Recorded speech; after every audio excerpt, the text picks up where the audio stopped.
Hello, welcome back to my channel. So the last video we left off with kittens. Shocker. For the love of kitten rescue, there were kittens. Okay, let me summarize it really quickly. So I went to the colony in the middle of the day, but I didn't feel comfortable going in alone. So then later in the night, Bethany and I met, and we went in to assess the situation of kittens in a home. And when we got in there, the kittens were in really rough shape, and I was like, I feel like they just need to come home. So they came home. Let's go check on them. Shall we? But first, let me show you this. I've had to put up a double layer because these guys are little escape artists, yes. And they've also lost the privilege of the top of their little cat tree because this one, you little Chew here, is an escape artist and she keeps getting out of everywhere. So like I have had to do the most I've ever had to do because you are a miss. Focus. Oh. So while we check on the babies, these guys are gonna be screaming in the background. So just be prepared for that. And know that I'm mad at you. I'm mad at you. Very mad. So here are the babies. They are doing okay. This is Stranger. Yes, little Stranger. And then back there is little Danger. This is my bag of fluids. Oh, hung on my coat rack. It's very official. We're gonna get some fluids. So originally Stranger and Danger came from a litter of 5. And over the course of a few days, 3 of the kittens had passed. And we weren't really sure why. Now, let me open all the things. So originally this colony we met like a week ago and we got I think about 15 cats fixed from there, maybe a little less. We must draw the fluids. And so when Bethany and I went to go check on them that night, we both agreed that they were in really rough shape. They're really skinny. They're probably 5 or 6 weeks old, but they're about the size of a 2 to 3 week old, which is very scary. So I told her before we walked in, I was like, listen, I do have the incubator, so worst comes to worst, like we can probably take them and try to see what we can do to help. So we got them, we took them home. I immediately got them fluids, got them somewhat stable. Like temperatures were up, somewhat hydrated, but I just could not get them to eat anything and they are so malnourished that I was like, I need to get something in them, something small, but I need to get something in them so they can start to, you know, make a recovery. These are their fluids. These are called butterfly needles. They are game changers. If you're a rescue person and you know how to get fluids, get yourself some butterfly needles. They will change your life. Not, do I need to say not sponsored? Not sponsored by medical equipment. And then because they need to actually be a little bit more, not like scalding, but like, you know, nice moderately temperature. I have a heating pad, I roll them up, and then I turn it on, and I let it sit for a few minutes. So while I am feeding them or giving them meds, that has time to warm up. So get home, and I'm trying to get them to eat, and they're just not eating. So I had the not so brilliant idea of, wow, what if we tried to tube feed these guys? Again, like, what if we tried to tube feed? We all famously know the story of Louie. Ma'am. Give me 1 second. Had to go to the vet because he chomped on a tube and it was down his throat and it had to get removed. Okay? So I was like, let's not have that happen again. Guess what happened again? Chomped the tube. Tube went down the throat. Thankfully, it's a very small amount of tube. Here, I'll show you. I have a tube and a comparison tube. It was a very small amount of tube, which was great. There, see, it's a very small amount of tube, but enough in a kitten that weighs 350 grams for it to be a problem. So we went to the ER vet on Saturday night, Friday night, Saturday night, Friday night, I don't know. It was one of the two. And we got there and we waited a few hours and basically they said it'll pass, but oh, by the way, they have coccidia. And I was like, I kind of thought that they had coccidia. Come here. Does this face look like a kitten who doesn't have coccidia? face of coccidia right here. Cone of shame. Coccidia of shame. But yeah, so they had coccidia, we left, like it was all good, everything was fine, we came home, and we're just kind of waiting for the tube to pass. The tube has not passed, so we are on tube watch of 2022. Stranger there, who you just saw, also had her eye kind of pecked at by a chicken, so also watching that. Then we get home, and little Danger here. Come here, baby. Let me get Danger all wrapped up. Danger does not like and handling. So Danger, I'm pretty sure, is a boy, first of all. Second of all, Danger is just a mess. Okay, so we get home, and I noticed that Danger tries to pee. Yeah, you did.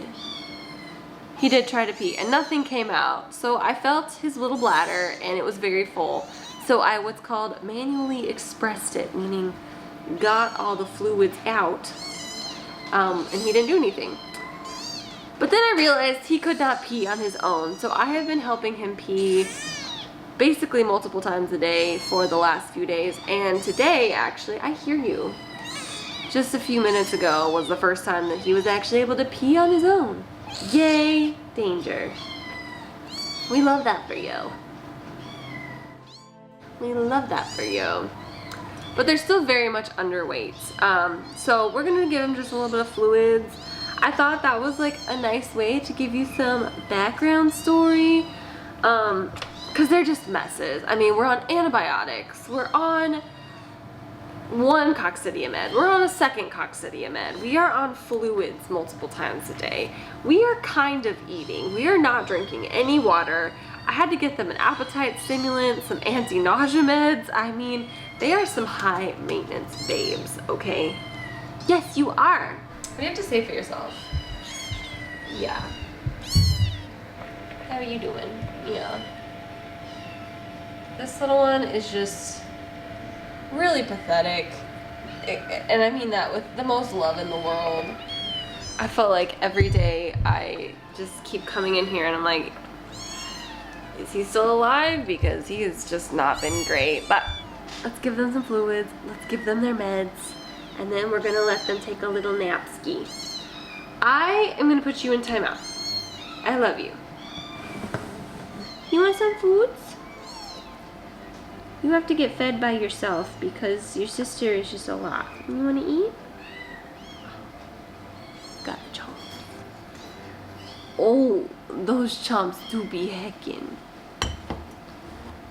Yeah, see what happens is his sister is just a lot bigger and more forceful. I think her little run-in with the chicken made her a bit more abrasive. She wants what she wants out of life. But you see what he's doing right now? He's like squatting like he wants to pee. And I think he either has a urinary tract infection or he has some damage due to his siblings suckling on his boy parts, which can cause damage. He does pee some though, so we do have some dribbles, so we're moving in the right direction. But hopefully the antibiotics will help clear up if there's any infection in there, and hopefully there's nothing more damaging than that. No. I love you. Okay.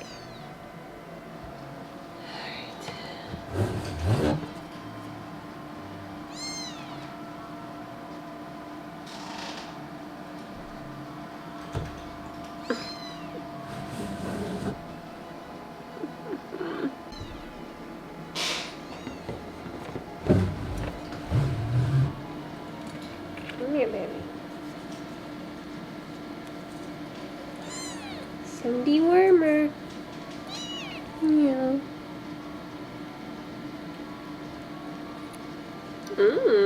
Banana. Coccidia meds.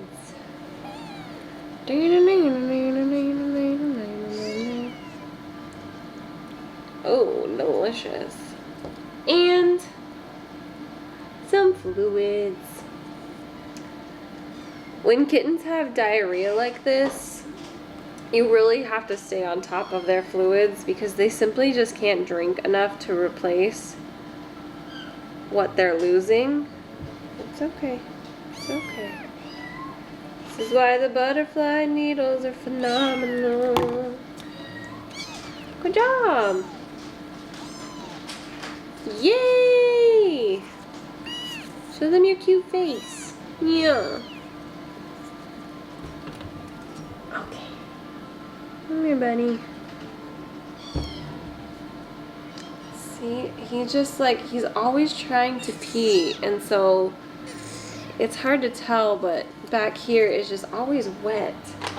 Because he's just trying to constantly pee. Because he can't do a full bladder. Yeah. This is not the proper way to express a bladder. I'm just trying to feel for a bladder.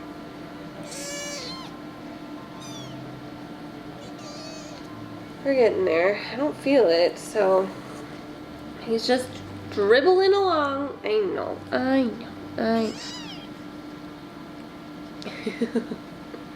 Dewormer. Some coccidians. Come here. Swallow.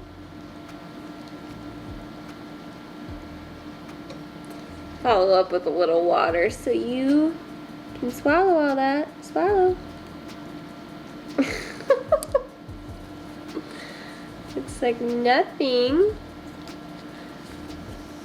This is a fresh needle, by the way. Fresh. No, you can't go. Sorry. Here you go. I'm sorry. We're sorry. Oh my goodness. Put your blankets back in there. There you go. My goodness. So yeah, that's just a quick update. Can I help you? She was trying to get out and she can't. You can't? You're gonna come out, you're gonna escape. Mama. Haha. I love you. Sucker. Maybe we also clean you guys' little area here because you're nasty. Because you're nasty. And also sometimes fostering is just really messy, you know, like YOLO, like, hey, IRL fostering. It's just, I hope that you guys can take away from some of these videos is that nobody's perfect. Sometimes we're very messy, but we're all just doing our best out here, aight? So we still have quite an uphill battle with these two. It's looking better because we're eating, but you know, we gotta take it one day at a time. And we're on Tube Watch 2022, so hopefully Stranger passes a little bit of tube that she ate. Hopefully Danger can start peeing on his own fully. And yeah, we're just live, laugh, loving over here. Doing our best. Love you guys. Very short, weird video today. Appreciate you guys. I'll see you on the next one. Goodbye.